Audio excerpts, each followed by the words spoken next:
गर्विष्ठ आहोत आणि तू नम्र आहेस, तू सौम्य आहेस. आम्ही प्रभू तुझ्याजवळ सहाय्य मागतो.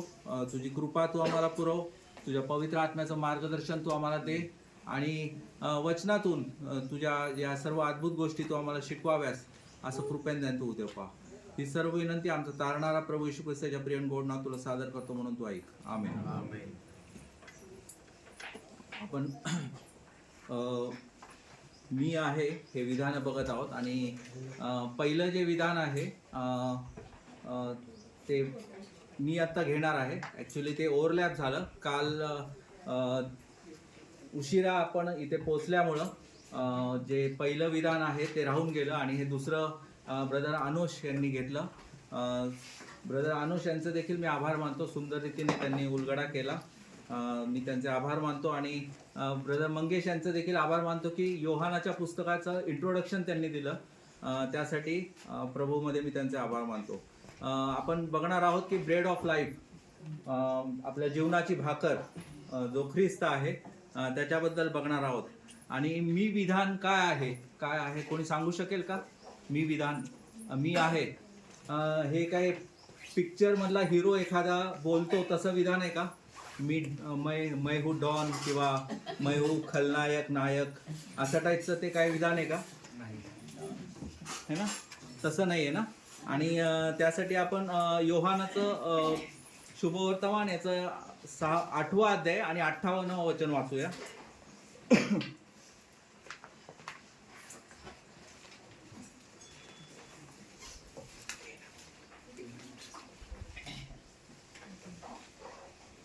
कोणीतरी कृपा करून वाचा. येशू त्यांना म्हणाला, मी तुम्हाला खचित सांगतो, अब्राहमाचा जन्म झाला त्यापूर्वी मी आहे. अब्राहमाचा जन्म झाला त्यापूर्वी मी आहे, है ना. मी आहे तो म्हणतो. आणि इथं आपण जसं ब्रदर मंगेश यांनी सांगितलं की तिथं आपल्याला काय कळतं की त्याचं देवत्व, त्याचं पुष्टीकरण आपल्याला इथं बघायला मिळतं, है ना. की तो देव आहे. मी त्याच्या पूर्वी पण आहे आणि मी आत्ताही आहे आणि पुढेही असणार आहे, है ना. असा तो आमचा देव आहे. आणि जसं की आपण मगाशी बघितलं की योहानकृत शुभवर्तमानामध्ये हे 7 जे चिन्ह पण देण्यात आलेले आहेत आणि 7 हे विधान आहेत मी आहेचे ते देण्यात आलेले आहेत. आणि आपण योहान 6वा अध्याय आणि 48व्या वचनामध्ये हे पहिलं विधान आपलं देण्यात आलेलं आहे. आणि ते काय आहे? मी जीवनाची भाकर आहे, है ना. हे पहिलं विधान तिथं देण्यात आलेलं आहे. आणि जसं मगाशीच आपण बघितलं की योहानाचं जे शुभवर्तमान आहे त्याच्यामध्ये आपल्याला बघायला मिळतं की तो देवाचा पुत्र आहे, है ना. त्याच्या आधी आणि हे तो सर्व शेवटी कधी सांगतो? ज्यावेळेस सर्वात मोठं चिन्ह येशूचं पुनरुत्थान होतं त्याच्यानंतर तो ते विधान करतो की तुमच्यासाठी जे चिन्ह देण्यात आलेले आहेत, जे चमत्कार देण्यात आलेले आहेत, त्याच्यानंतर हे तुमच्या सर्व गोष्टी ज्या आहेत त्यासाठी पुरेशा आहेत. ते सार्वकालिक जीवनासाठी तुमच्या पुरेशा आहेत, है ना. आणि म्हणून त्याचं ते गोष्ट आपण बघतो. त्याच्याच प्रकारे आपण अजून एक गोष्ट बघतो की योहानाचं जे शुभवर्तमान आहे त्याला इंग्लिशमध्ये most theological of the 4 gospels R C. Sproul असं म्हणतात. आणि हे विशिष्ट म्हणजे विशिष्ट धर्मशास्त्रीय किंवा ईश्वर विज्ञान असलेलं असं ते विशेष पुस्तक आहे.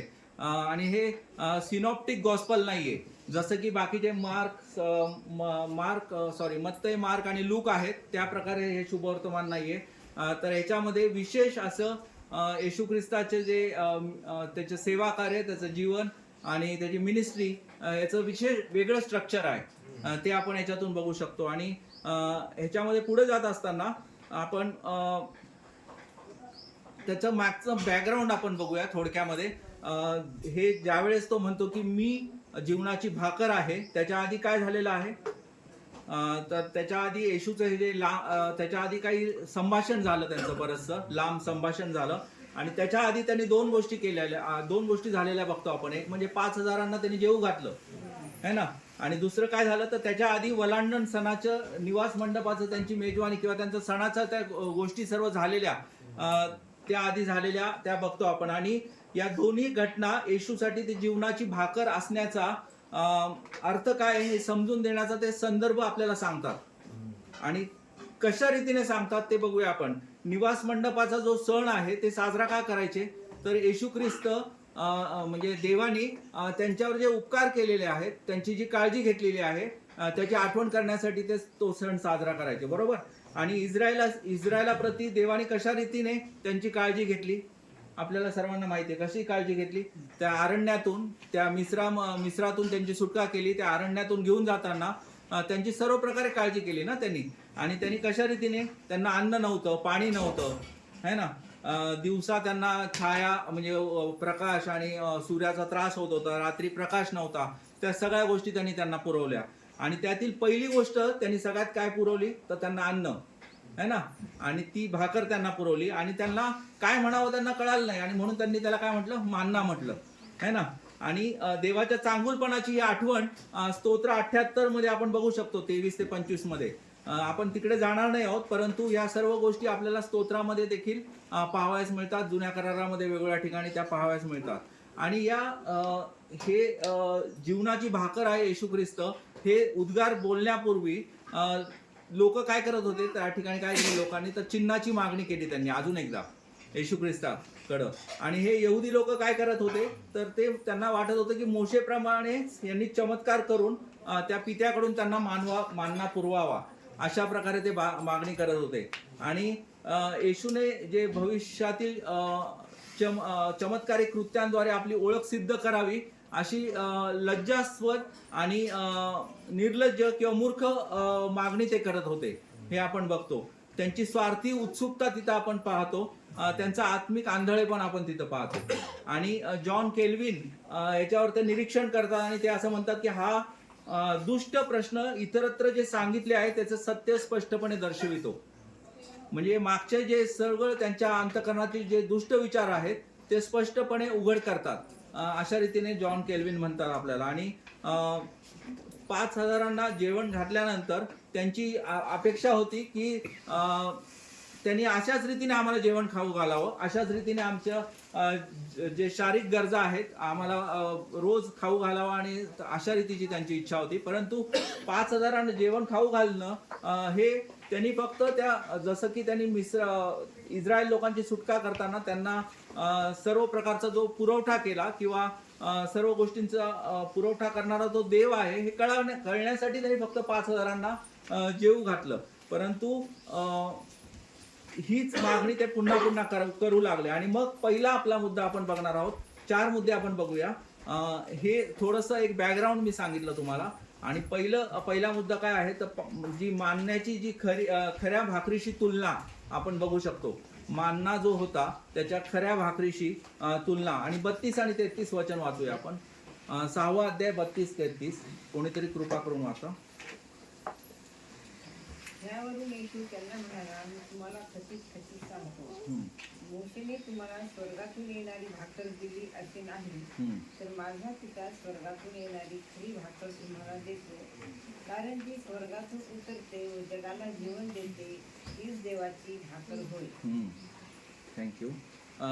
आता इथं काय करतो, तर येशू ख्रिस्त त्यांना फटकारत आहे, है ना. येशू ख्रिस्त त्या खऱ्या भाकरीशी संबंधित असलेल्या त्यांच्या माननाविषयी, म्हणजे जी गैरसमज आहे त्यांचा, त्याच्याविषयी त्यांना तो फटकारत आहे. आणि त्याच्यामध्ये तो 4 गोष्टी त्यांना निदर्शनास आणून देतो त्या लोकांना.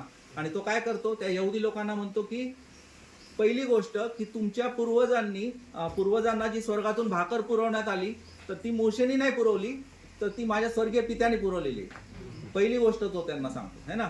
दुसरी गोष्ट तो काय त्यांना सांगतो की ते लोक जी गोष्ट समजू शकले नव्हते की स्वर्गातून आलेली भाकर ही खरी नव्हती, तर देव सध्या जी भाकर त्यांना देत होता ती खरी भाकर आहे, है ना. हे त्यांना समजू ते शकले नव्हते. आणि म्हणून येशू ख्रिस्त त्यांना ते देखील सांगत आहे की मानना हे देवाने मिळणारे ते जे अंतिम खऱ्या भाकरीची जी केवळ पूर्व छाया आहे, तर तो त्यांना दाखवू इच्छित होता. ते त्यांना तो सांगतो की खरी भाकर त्याचा पुत्र येशू ख्रिस्त आहे, किंवा मी ती जीवनाची भाकर आहे, आणि त्याच्याकडे तुम्ही लक्ष लावावं, हे तो त्यांना सांगतो. आणि लोकांना मानना आणि जीवनाची भाकर यांच्यातील जो जीवनदायी जो फरक आहे तो कळला नव्हता, है ना.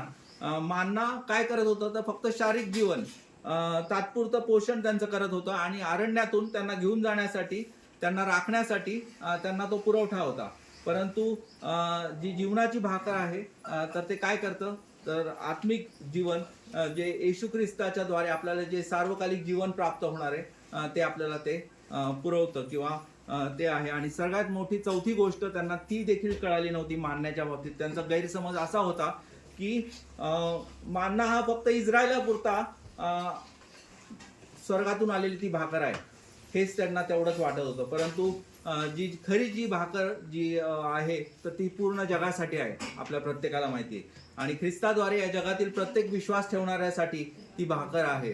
आणि ते यहुदी लोक त्यांना वाटत होतं की फक्त ती इस्रायलापुरती ते आहे, त्या लोकांपुरती, हे आपण बघतो. आणि या पहिला हा मुद्दा माझा हा होता की माननाची खऱ्या भाकरीशी तुलना त्या लोकांना तो फटकारत आहे किंवा त्यांना तो शिकवत आहे येशू ख्रिस्त. त्याच्यानंतर आपण 34 आणि 35 वचन वाचूया. जीवनाची भाकर मिळण्याबद्दल तो काय म्हणतो. 34 आणि 35. ते त्याला म्हणाले, प्रभूची ही भाकर आम्हाला नित्य द्या. येशू त्यांना म्हणाला, मीच जीवनाची भाकर आहे. जो माझ्याकडे येतो त्याला कधीही भूक लागणार नाही, आणि तो जो माझ्यावर विश्वास ठेवतो त्याला कधीही तहान लागणार नाही.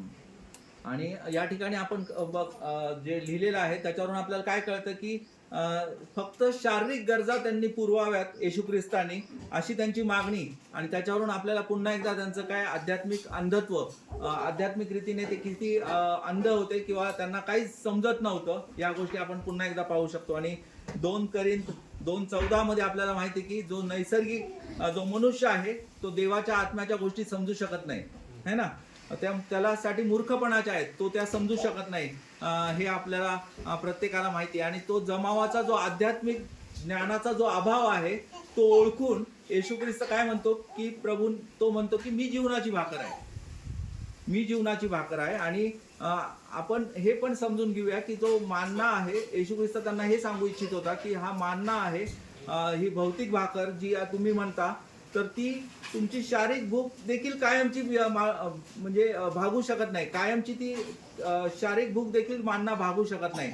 परंतु स्वर्गातून आलेली जी जिवंत भाकर आहे, जो मी आहे जीवनाची भाकर, तर ती काय आहे, तर ते तुमची भूक आणि तहान तुमची कायमची भागवेल. तुम्हाला परत भूक लागणार नाही आणि तुम्हाला कधी तहान लागणार नाही, है ना. तो हे सांगतो. आणि हे रूपकात्मक आहे, मेटॅफोर या ठिकाणी यूज केलेला आहे. हे रूपकात्मक आहे, हे आपण बघतो. आणि मग पुढं परत एकदा 34 आणि 35 वचन काय आहेत. म्हणून ते त्याला म्हणाले, प्रभूची ही भाकर आम्हाला नित्य द्या. येशू त्यांना म्हणाला, मीच जीवनाची भाकर आहे. जो माझ्याकडे येतो त्याला कधीही भूक लागणार नाही, आणि जो माझ्यावर विश्वास ठेवतो त्याला कधीही तहान लागणार नाही. या ठिकाणी योहान पश्चाताप हा शब्द वापरत नाहीये, तर विश्वास आणि विश्वासाबद्दल तो बोलत आहे की मानवाने तारणासाठी ख्रिस्ताकडे यावं किंवा त्याच्यावर विश्वास ठेवावा, अशा रीतीने तो सांगत आहे. आणि नक्कीच या सगळ्या जरी गोष्टी असल्या तरी सुद्धा येशूचे शब्द काय आहे की येशू शब्द काय सांगत आहे की तुम्ही पाप सोडून त्याला प्रभू म्हणून तुम्ही स्वीकारा, तुम्ही माझ्याकडे या, विश्वास ठेवा आणि माझ्याकडे तुम्ही या. आणि जे देवाचे सेवक आहे चार्ल्स स्पर्जन, ते असं म्हणतात की तुम्ही आणि तुमची पाप वेगळी झाली पाहिजेत, नाहीतर तुम्ही आणि तुमचा देव कधी एकत्र येणार नाही, है ना. आणि म्हणून या ठिकाणी पश्चाताप हा जरी शब्द वापरलेला नसला तरी सुद्धा पश्चाताप करणे म्हणजे काय, तर पापापासून वळणे, है ना, पापापासून फिरणे, वळणे आणि विश्वास ठेवणे. तो जो एकमेव तारणारा आहे त्याच्यावर विश्वास ठेवणे, या दोन्ही एकाच नाण्याच्या बाजू आहेत, हे आपण समजून घेऊया. आणि जो ख्रिस्ताकडे येतो त्याच्यावर म्हणजे देवाचा कोकरा आणि जो जीवनाची भाकर आहे त्याच्यावर पूर्णपणे विश्वास ठेवतो, तर अशा रीतीने जो करतो त्याला ते सार्वकालिक जीवन किंवा त्याला कधी भूक लागणार नाही, या संदर्भात त्या सर्व गोष्टी आपण पाहू शकतो. आणि हे कधी भूक लागणार नाही किंवा हे मेटॅफोर जो खाईल त्याला कधी भूक लागणार नाही. ईट किंवा हे रूपक वापरण्यात आलेलं आहे, तारणदायी विश्वासाबद्दल ते आहे की जो त्याच्यावर विश्वास ठेवतो त्याला कधी म्हणजे भूक लागणार नाही, त्याच्याबद्दल ते आहे. आणि ख्रिस्तच ती भाकर आहे. आणि पाप्यांना आत्मिक आणि सार्वकालिक मरणापासून सुटका किंवा सोडवणूक तो करतो, हे आपण पाहू शकतो. त्याच्यानंतर आपण वचन 44 वाचूया. अजून 2 वचन आपण वाचणार आहोत. तिसरा मुद्दा, ज्याने मला पाठविले त्या पित्याने आकर्षित केल्याशिवाय कोणीही माझ्याकडे येऊ शकत नाही. त्याला शेवटच्या दिवशी मी उठवे. आता ह्या सगळ्या गोष्टी तो सांगत आहे की जी मी जीवनाची भाकर आहे, या सगळ्या गोष्टी सांगत आहे. आणि हे जे वचन आहे त्याला देखील एक विशेष महत्व आहे. येशूचे हे जे गंभीर शब्द आहेत तर ते काय पुन्हा एकदा आपल्याला आपली जी मानवाची असमर्थता आणि आपली जी असहाय्यता आहे ते पुन्हा एकदा आपल्याला दर्शविते की त्याच्या सार्वभौम इच्छेशिवाय, त्याच्या पाचारणाशिवाय किंवा त्यांनी बोलवलं, जोपर्यंत तो बोलवत नाही त्याशिवाय आपण कोणीच काही करू शकत नाही, है ना. आणि कोणत्याही पाप्याला आपल्या सामर्थ्याने आणि स्वतःच्या इच्छेने त्या देवाकडे पोचता येत नाही. हे पुन्हा एकदा आपल्याला तो आठवण करून देत आहे. आणि पतित मानवजात ही असमर्थ आहे त्या येशूकडे जाण्यासाठी किंवा, आणि याची वेगवेगळे कारण पवित्र शास्त्रामध्ये देण्यात आलेले आहेत. जसं की आपण मगाशी बघितलं की ब्रदर अनुष यांनी सांगितलं की आपण सर्वजण मृत आहोत, है ना. इफिस्करा पत्रामध्ये म्हटलेलं आहे. आपण अनितीचे गुलाम आहोत, देवापासून दुरावलेले आहोत. वेगवेगळ्या ठिकाणी हे वचन आहेत. त्याचे आपण वैरी आहोत, है ना. आत्मिक आंधळे आहोत, सैतानाच्या राज्यात अडकलेले अंधाराची प्रजा आपण आहोत. आपण पापी स्वभावामध्ये स्वतःला बदल करण्यास अक्षम आहोत. देवाला संतुष्ट करू न शकणारे आपण लोक आहोत. आणि आध्यात्मिक सत्य समजण्यास असमर्थ आहोत. आणि म्हणून आध्यात्मिक अक्षमता आपल्याला याच्यातून बघायला मिळते की येशू ख्रिस्त हे वचन 44 तो काय सांगत आहे की 44व्या वचनात तो म्हणतो की ज्याने मला पाठवले त्या पित्याने आकर्षिले वाचून कोणाच्याने मजकडे येवत नाही. आणि इथे आपल्याला ती आध्यात्मिक अक्षमता दिसते. आणि त्याच्याच पुढचा शेवटचा मुद्दा जो आहे की निवडलेल्यांसाठी, जे निवडलेले आहेत, देवाने निवडलेले आहेत, त्यांच्यासाठी आश्वासन किंवा त्यांच्यासाठी हमी आपल्याला बघायला मिळते वचन 47 ते 50 मध्ये. ते आपण पाहू शकतो. आणि हे तो का सांगत आहे की मी पुन्हा एकदा मागे येतो की 44व्या वचनाबद्दल तो आपल्याला एक रेफरन्स देतो. तो रेफरन्स देखील आपण वाचणार आहोत, परंतु 47 ते 50 ही वचनं आपण आधी वाचूया. मी तुम्हाला खचित सांगतो, जो माझ्यावर विश्वास ठेवतो त्याला सार्वकालिक जीवन प्राप्त झाले आहे. मी जीवनाची भाकर आहे. 48 50 पर्यंत. तर तुमच्या पूर्वजांनी अरण्यात मान्ना खाल्ला तरी ते मेले. स्वर्गातून उतरणारी भाकर अशी आहे की ती जर कोणी खाल्ली तर तो मरणार नाही. थँक्यू. आणि जे आता मगाशी आपण वचन 44 वाचलं तर त्याच्या सुसंग म्हणजे जुन्या कराराशी सुसंगतता दाखवण्यासाठी आणि त्याचा अर्थ योग्य रीतीने समजून सांगण्यासाठी यशया 54:13 देखील आपण एक वाचूया. यशया 54:13.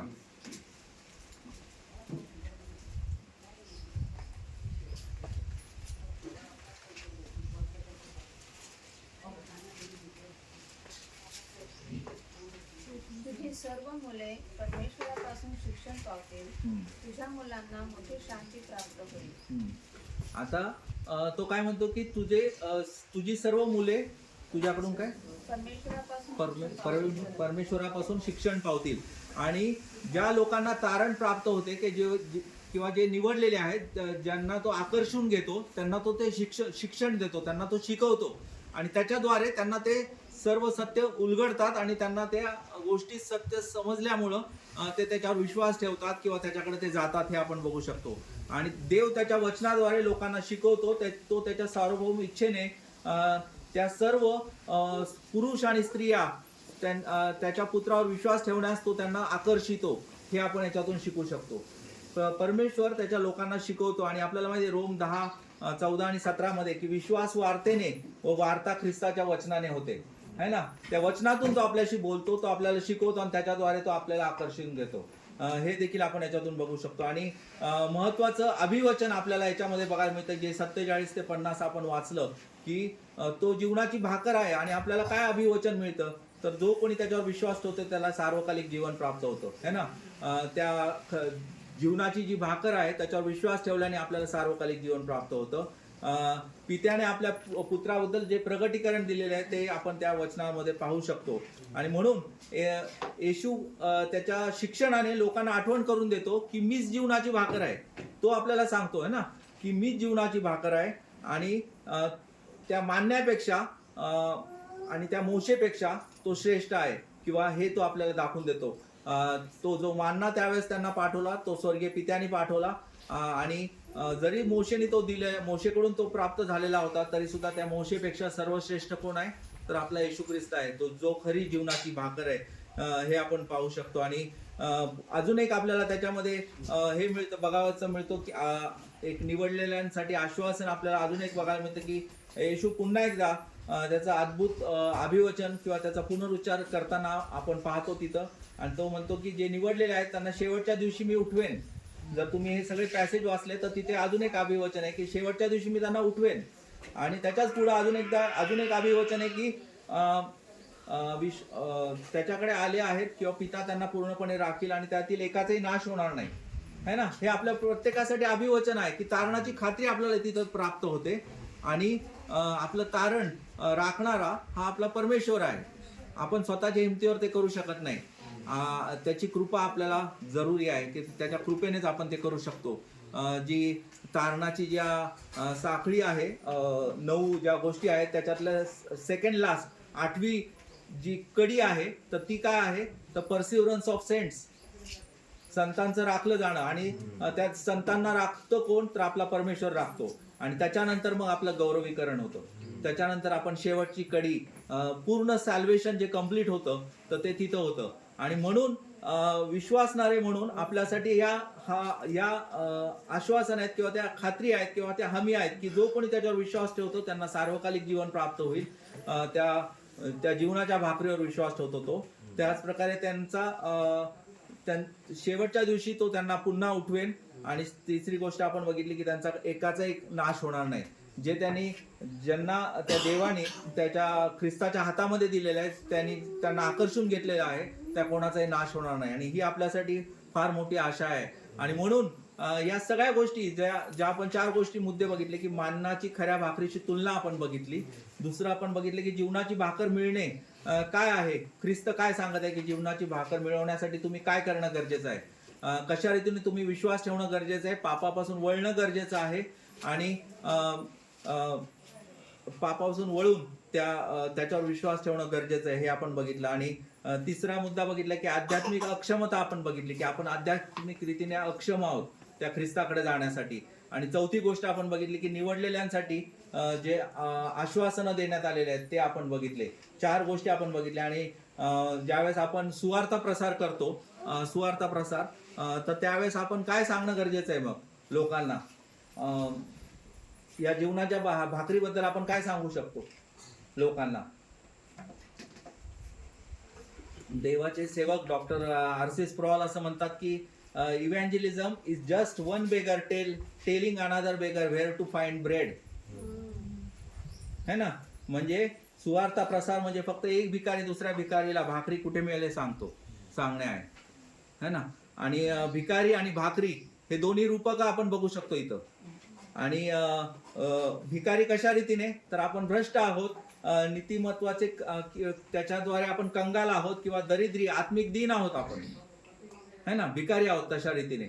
आणि भाकरी सार्वकालिक जीवनाची जी भाकरी आहे त्याच्या बद्दल ते आहे. आणि म्हणून आपण परमेश्वराचे आभार मानूया की देवाने जी जीवनाची भाकर देऊन आम्हास आत्मिक बल संपन्न केलेलं आहे. त्यासाठी आपण परमेश्वराचे आभार मानूया. आपली आत्मिक भूक त्यांनी भागवलेली आहे, आपल्याला तृप्त केलेलं आहे सदा सर्व काळासाठी. त्यासाठी आपण त्याचे आभार मानूया. आणि आपण मगाशीच जे दरिद्रीबद्दल जे वचन आहे तर ते आपण बघू शकतो की 2 कोरिंथ 8-9 मध्ये तिथं असं म्हटलं की आपल्या प्रभू येशू ख्रिस्ताची कृपा तुम्हाला माहित आहे, तो धनवान असता तुम्हा करता दरिद्री झाला यासाठी की त्याच्या दारिद्र्याने तुम्ही धनवान व्हावे, है ना. आणि अशा रीतीने आपण ज्यावेळेस सुवार्ता प्रसार करतो त्यावेळेस आपण फक्त हेच सांगतो की आम्हाला ही भाकर प्राप्त झालेली तर तुम्ही देखील ती भाकर प्राप्त करून घ्या. तुम्ही त्याच्यावर विश्वास ठेवा, तुम्ही पापापासून वळा, मागं फिरा. आणि या गोष्टी आपण त्यांना सांगू शकतो. आणि अशा रीतीने आपण सांगू शकतो की येशू हा त्या मोशेपेक्षा सर्वश्रेष्ठ आहे, तो महान आहे.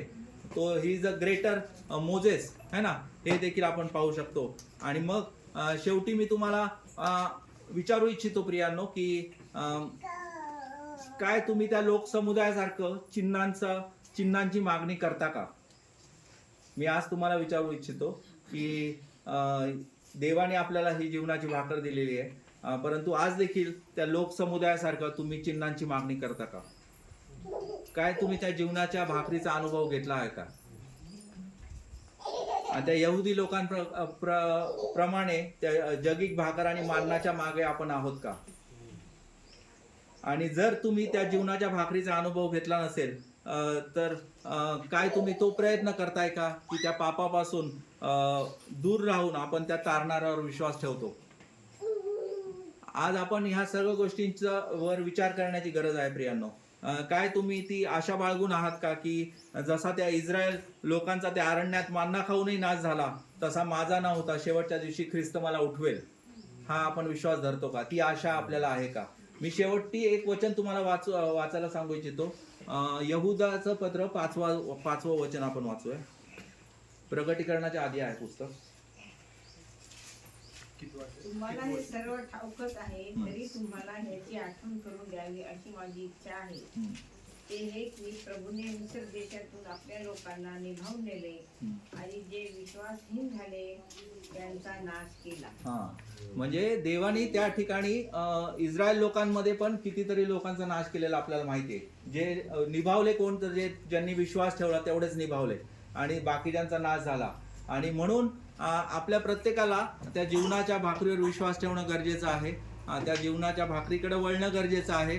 पापापासून दूर राहून किंवा पापापासून वळून आपण त्या जीवनाच्या भाकरीचा शोध घेणं गरजेचं आहे.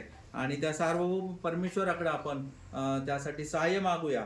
त्याची कृपा आम्हाला पुरेशी आहे. परमेश्वर करो येणाऱ्या दिवसामध्ये तो आपल्या प्रत्येकाच्या शी बोलो आणि तो आपलं सहाय्य करो. थँक्यू.